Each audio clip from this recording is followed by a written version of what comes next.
In our fast-paced world, many of us struggle with overthinking and worry that leaves us feeling overwhelmed or stuck. In this podcast, we will hear stories of successful individuals and have conversations on ways to reach our true potential by embracing every micro detail of our identity, especially the flaws that make us unique. This is your host, Maria Grace Wolk. I'm a Filipino-American entrepreneur, psychotherapist, and mom of 2 boys.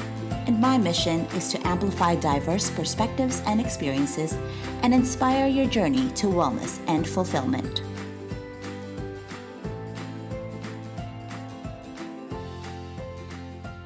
Hello and welcome to the Grace Matrix podcast, formerly known as Own Your Journey.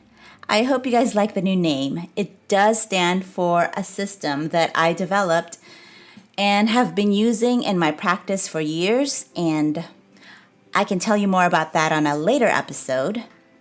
But today, I'm just so excited to have this conversation with another amazing friend of mine, Abby Nordquist, and she is here today to give us some really helpful ways to reignite your relationship with your significant other after having kids. And we all know how romance can take a dive when the baby arrives, so I'm going to just leave it there and dive right in on our conversation. Hello, everyone. Today I have a special guest who I am excited to introduce to you, Abby Nordquist. Abby is a mother of 2, an entrepreneur, a licensed marriage and family therapist in New York, and she is also a relationship coach. Abby, hi, thank you for being here. Can you start us off by telling us your story? Hi, great. It's nice to see you. Thanks for having me on today. Yeah, so I'm originally from Texas and met my husband there. We met in the 7th grade. Oh my God, 7th grade. I know. We miraculously, or I had pretty good taste back then. We got married right at the end of college and been together almost 30 years and are married almost 20. So we're from Texas. We lived in Louisville, Kentucky for 6 years, and then we've been in Syracuse, New York for 8. We love it here, even though it's quite far from all of our families. What made you move to New York? We both were working at the university here, and my husband still works there. So he's a professor, and I used to work there, and now have my own therapy practice. I love it. I work with couples primarily, and also people who are adjusting to parenthood, and that's been a big part of my work, and helping people figure out that stage of life and how, especially as a couple, they can stay connected once they've become parents, because that is a challenge for a lot of people, and certainly was a challenge for us when we had our first child. I completely agree. Just having that new baby enter our lives as a couple. So I think it was really an intersection of what I was enjoying doing professionally and then my own experiences. Like I said, my husband and I had been married for 9 years before we had our first child. And we'd had this really fantastic relationship. It was a really secure, stable, just really grounding relationship that I think we both really valued and used as a way to stay grounded and stay in a good place while we did other parts of our lives. And then we had our daughter. It just changed everything. It just all of a sudden felt so hard to be connected, to have time together, to figure out how to make everything happen that, needed to happen, to care for her, to both have our own separate careers, to take care of our house, all the things. It just started feeling like this thing that we had prioritized and had been so meaningful for us just started to feel really different. And I tell this story about, I was about 6 months postpartum and I was at work and I just was feeling really overwhelmed and everything just felt really hard, like it was falling apart. And so I closed the door to my office and I sat down at my desk and made a list of all the things that were wrong. And it was a pretty big list, had a lot of things on it that I was All the things that were wrong in your relationship or in your life in general? Yeah. Right. Yeah. All the hard things. I just felt like this urge to get it out and put it all on paper. And after I did that, I tried to go back and look at it to figure out, what can I do or what are the themes or what do I do about all this to try to make some improvement. And the thing that really stuck out to me was my relationship with my husband. It just felt like that was the thing that I was really missing and needing. And I didn't quite know what to do about it yet, but it felt like a little bit of a light bulb. This is the thing that's changed so much in addition to becoming a parent. And I think it's the thing that I need the most. So I went home that night and kind of tearfully shared it with him. And we made a pretty big shift at that point, like really started to look at our time together differently, started to figure out new ways to prioritize our time and spend the time and put some emphasis back on our relationship with each other that had gotten lost in the year before that or so. So, 6 months after having your first child, you're feeling unhappy, you're sad, and you mentioned depressed. And while most may just automatically default to assuming, oh, it's because lack of sleep, right? It's the sleep deprivation, it's the added responsibilities, the emotional exhaustion of being a new parent, and all the other worries that it comes with being a first time parent. Instead, you did some self assessment and created this inventory of your pain points that are contributing to the sadness that you're feeling. And voila, you have gotten your answer. Yeah, you're right. There was all this external stuff happening that was hard, right? And like the Uh-huh. transition into parenthood and being postpartum and having a baby and figuring all that out is really Yeah. difficult. I think what stuck out to me when I did the list was just that the main thing that I had in my life that supported me during any sort of other hard things that I had been through just felt a little shakier than usual. Like it just didn't have it wasn't giving me what it usually did. And I'm an attachment therapist. And so I come from the perspective of our most secure relationships, like our most primary relationship is what kind of gives us the strength, the courage to handle all the rest of the stuff in life. Mhm. So I think that was what I was noticing is like our attachment, our relationship just isn't quite as secure as it Mhm. was. So it's like securing that would just make me be able to handle the rest of the parts of parenting and my life that had gotten really challenging. Yeah, I agree with that. Totally. I can honestly say that, with my primary relationships, my husband, my boys, my immediate family, right? The people that I love are the base of my strength. For example, when we argue or, have had some minor disagreements, it's hard to focus on other parts of my life, right? I'm unable to, you know, fully focus on work, or I'm not as motivated to do anything because they hold priority. And I know I need to get that right first before anything else. And with new parents, this new role as caregivers and adjusting to the new family dynamic with the new child entering the world, their world, in order to be able to tackle the difficult phases of parenthood, the really tough ones. That solid base, which is the strength that you have as a couple, is really what can help the relationship to survive. And when that's shaky, everything else is shaky. So you just go to the source to fix it. And it's funny how it plays out, because when you're looking at it from the outside, couples, when they find out they're having kids, they get really close, they become even closer, they bond, and all the events that lead up to it, right? Watching the first ultrasound and thinking about names for the babies, all of that is just so fun. It's like such an exciting phase. And then the reality sets in when you don't get any sleep and you're both up at night changing diapers or trying to figure out why they're crying or why would they won't stop crying. And I think that's why we need you. Because then we become irritable and suddenly things get shaky. And then that's when we don't know why suddenly it's taken a toll on our relationship too. From your years of experience, from your years of practice with working with couples, what are the top barriers that keep couples disconnected after having kids?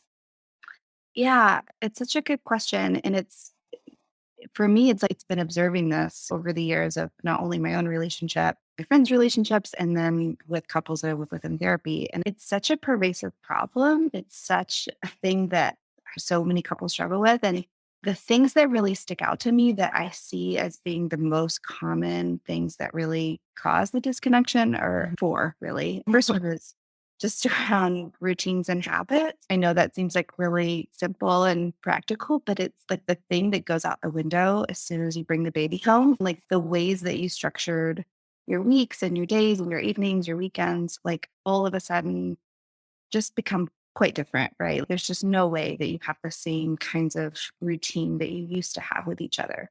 And so much of that focus becomes on the baby, right? Like it becomes on, and it has to be, right? Of course, like that has to all change. And so, Right. They're the new star of the show. exactly, right. And they would need so much, and Mhm. it's such a huge thing. And so, which makes perfect sense that couples would go from like, here's our routine and habit, here's how we connect with each other and spend time with each other, and then it looks completely different the next week when the baby's home. That has to happen. I think what I noticed then is that over the next few weeks, months, years, both have a hard time like really adjusting and figuring out, okay, now that we've gotten a little bit in the swing of things, we know how to take care of our baby and we have a different routine. How do we bring our relationship back into this mix? And how do we prioritize that? So that's one big area that I see the couples just really struggle, I think, to figure out how to do that. And they often feel like they just don't have any options. There is no time, there is not enough space to do this. So are you saying that the barrier is they're stuck in their set ways? They're trying to keep the same routine with a new baby, and that's where the struggle is. Yeah, I think whatever their struggle is, I think the main thing I see is that they're not prioritizing or don't know how to prioritize. Maybe they want to, but they can't, they haven't come up with a good structure for how to put their relationship like into the mix. Have set time that's for them to connect. That's not with the kids, that's not about scheduling or or like logistics or family planning or around the week schedules and things like that. So that's what I see people really struggling to do. And then another big thing I see, which I think this is true for people and not even just couples, is just a lack of presence and focus.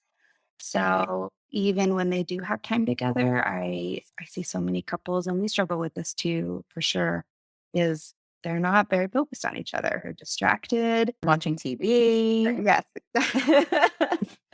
Phones. Like I know it's such like an eye roll kind of cringy topic because it's just such a struggle and such a problem, but it is like the number one thing that I see in this area that is hard for couples is they get done with their day, they get the kids to bed, and then they're on their phones at night. And it's not, feels relaxing in the moment, but it's not very restorative for them individually.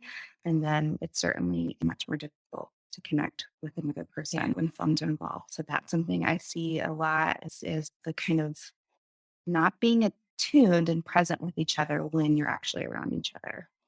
Yeah, I can see that being a problem because one would be probably willing to connect, but then the other one's busy on their phone. And so they'll just pick up their phone as well. And Yeah, it just builds a habit, right?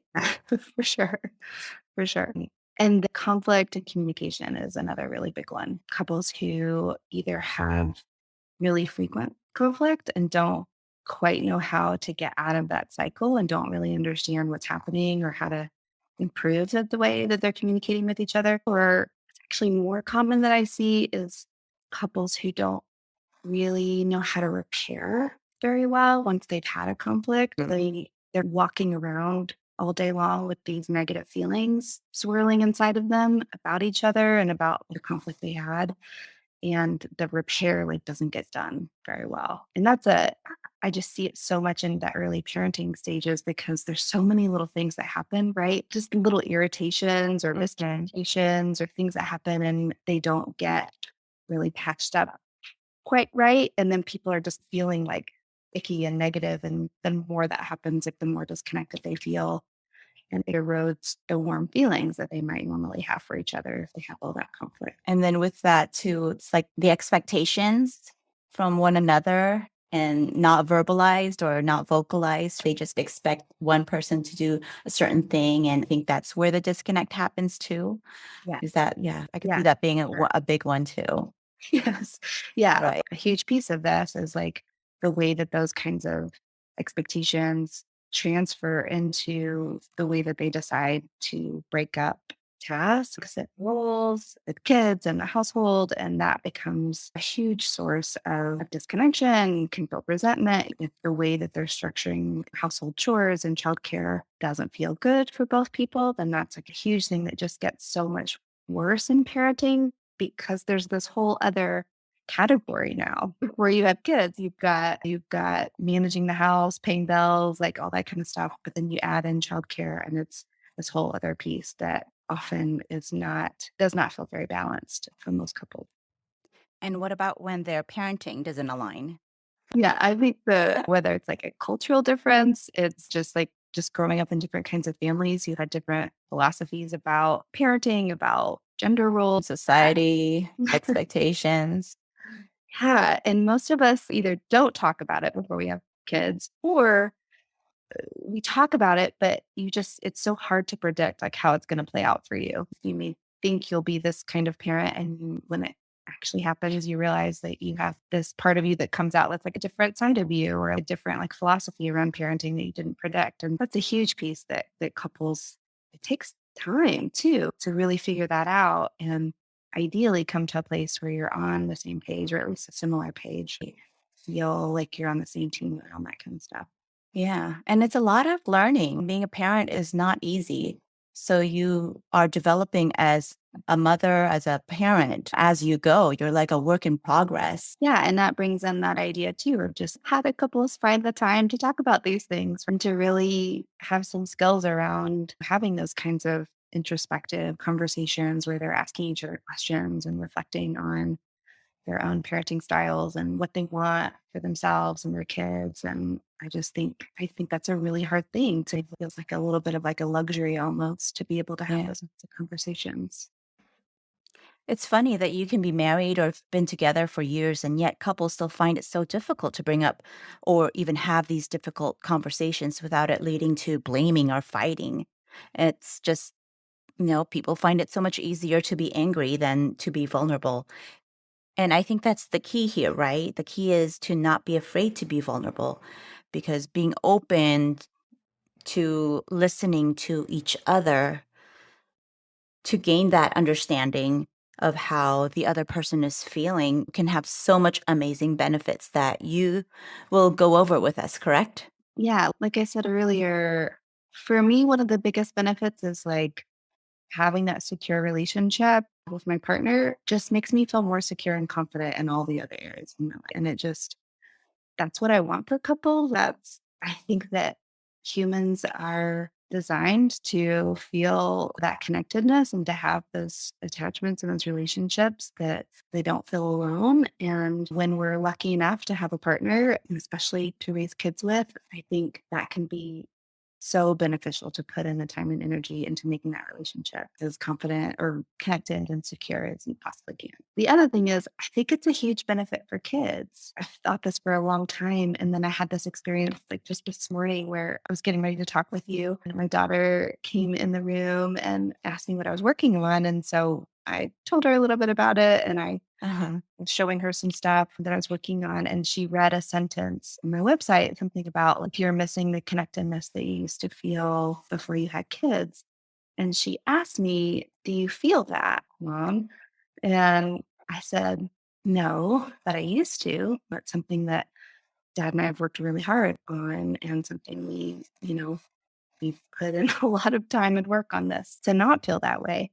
And she just grinned and hugged me. And I said, "Oh, like, do you like that?" And she said, "Yeah, I like that a lot." And I said, "How come?" And she said, "So, so it's one," she said, "So I don't have to worry about that," which I just thought was really sweet to hear from her. Like, just that how I think secure it makes her feel, knowing that her parents were not perfect. We're not, we certainly argue, we certainly have things that we struggle with, but in general, like we're a secure base for her because of that. And then one piece that she can feel like really trust in, which I thought was really sweet. Yeah, that's amazing. And you're setting a really good example on what a healthy relationship does not mean it has to be perfect. It's something that you work on.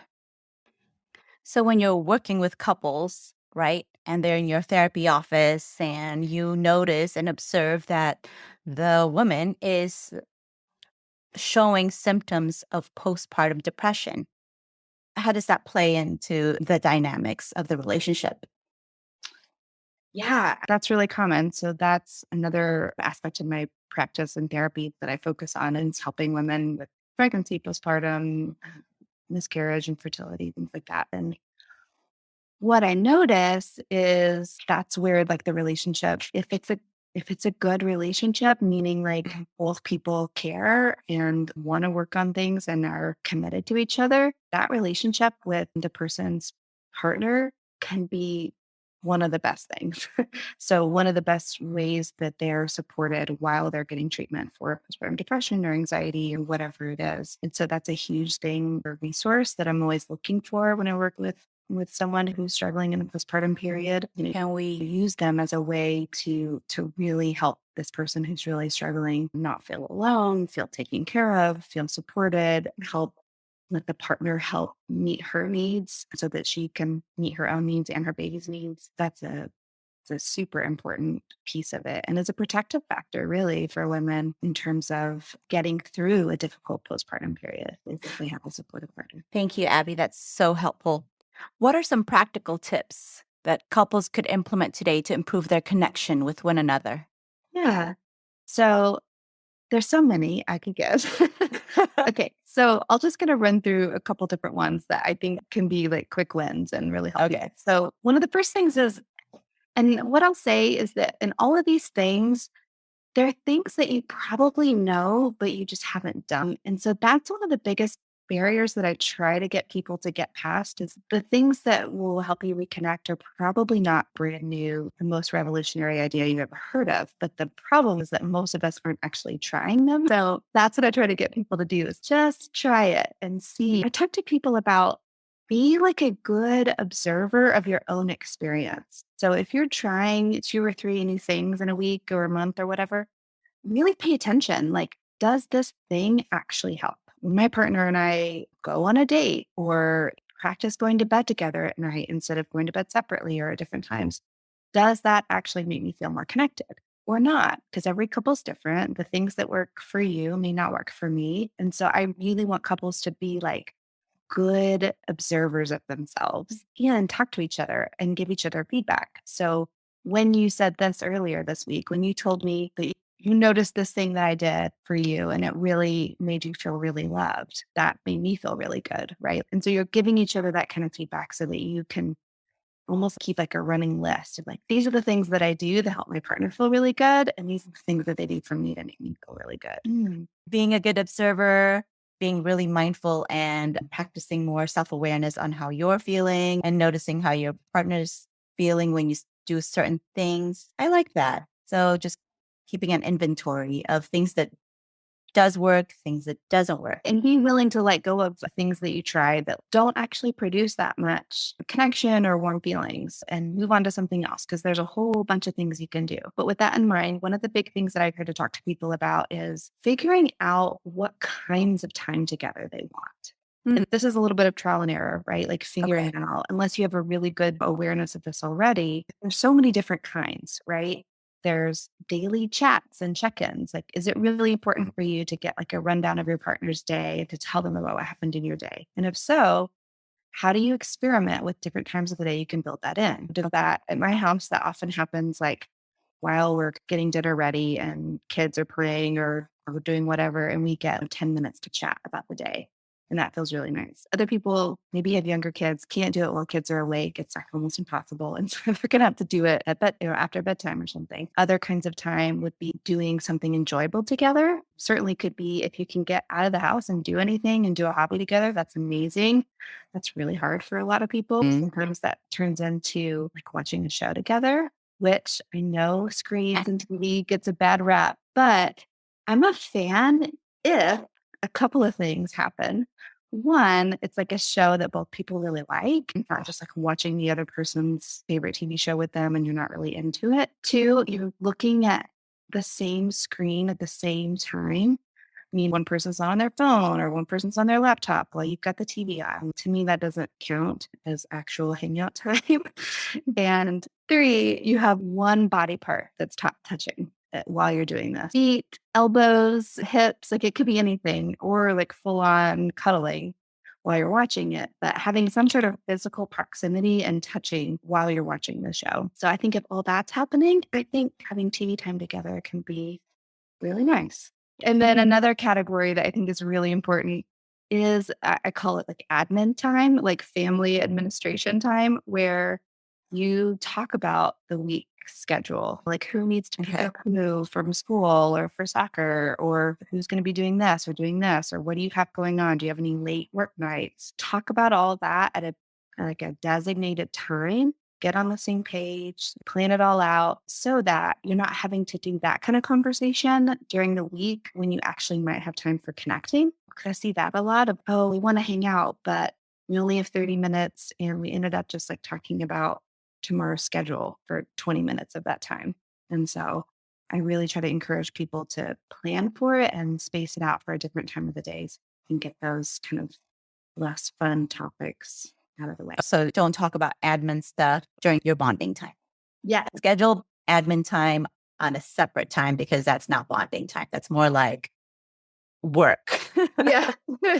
Like you can make it fun. You can have your weekly like admin night involve a glass of wine or like a scented candle. I don't know. Yeah.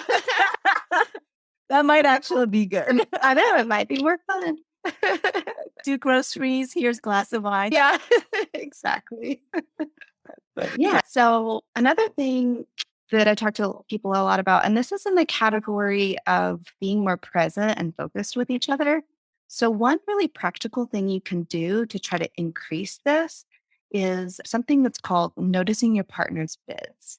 So if anybody's a John Gottman fan, he's a super popular couples therapist and researcher with his wife, Julie, in Seattle. They've done a ton of research over the years, but they've identified something called turning towards and noticing bids. So bids are just anything that your partner does that's a cue to you that they're trying to connect with you. So it's really normal stuff that happens for most couples throughout the day. But when we're distracted, we're often not noticing these things. So they could be a smile, a touch, asking a question about the other person's day or experience, telling a story about something that happened to them or something that they felt. And so often these things are happening throughout the day or the evening or weekend or whenever you're seeing each other. And we're not really naming them or noticing that our partner is trying to connect with us. And the act of just doing that, of naming it for yourself, of, oh, my partner just walked by and touched me on the shoulder. Or my partner just asked me a question about my day that showed like genuine curiosity. Those things mean that they want to connect with me. And so starting to name that and notice that for yourself is really important.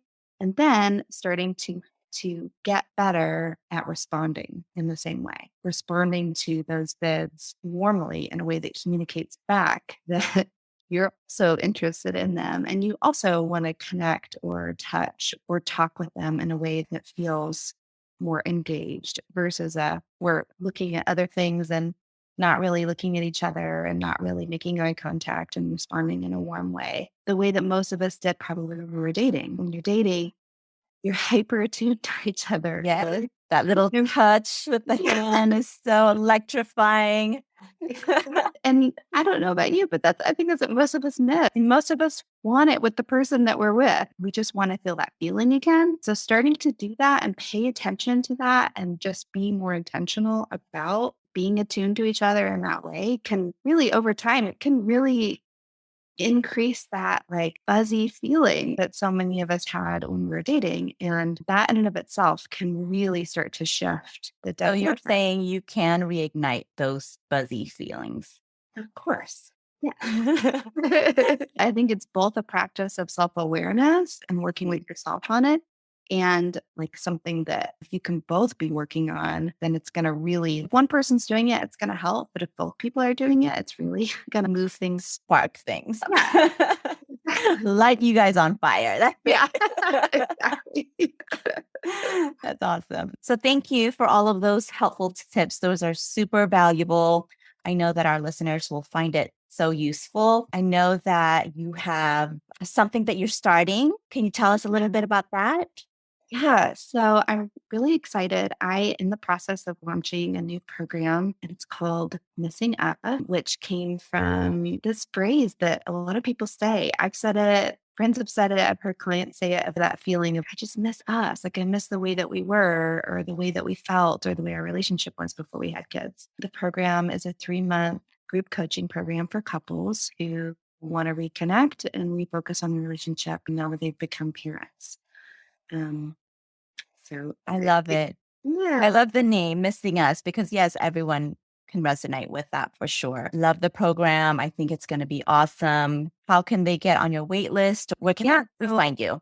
Yeah. I think the best way at this point is I have a quiz that connects to all that we've been talking about today to help you and your partner. You can take the quiz on your own or with your partner, figure out what's the biggest thing that's getting in the way of you feeling connected to your partner. There's 4 kind of common roadblocks to this, and then in the parenting stage.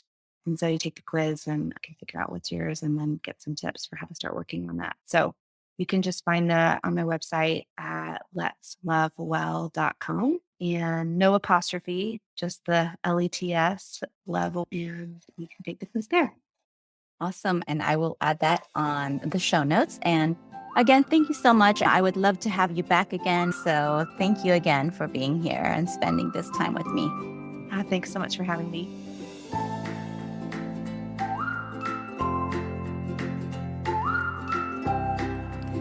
If you resonate at all with the stories on this podcast and you're thinking about a change in your current situation, in your career, in your relationship, or maybe even in yourself, what's holding you back from taking the first step?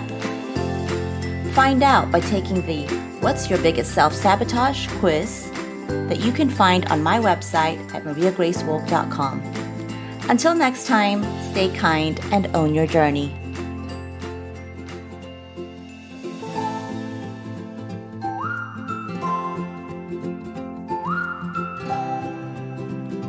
Thank you again for your time today. If you enjoy this podcast, please be sure to hit subscribe, rate, and review. I would so appreciate it. The high rate and reviews will help others find the podcast so we can amplify, normalize, and break the mental health stigma.